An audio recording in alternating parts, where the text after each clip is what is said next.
Today we are introducing the easiest way to blur sensitive data before even recording your video. Until now, all sensitive information could only be blurred from the video editor, either by prompting or by manually adding blur effects to your video. But not anymore. You can now blur any element on the page before you even hit record.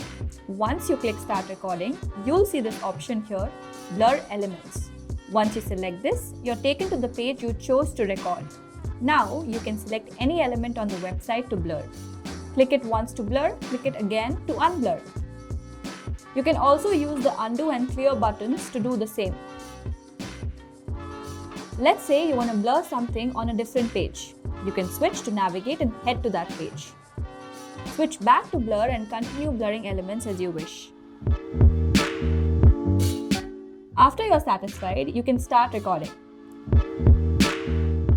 As you see, all elements remain blurred in the perfect positions from frame 1 before even taking it to the video editor. This, of course, speeds up your video editing process but also keeps your data secure internally as well. We'd love to hear what you think about this feature. Try it out and let us know what to build next for you. I'm Shreya from Clueso and I'll see you soon.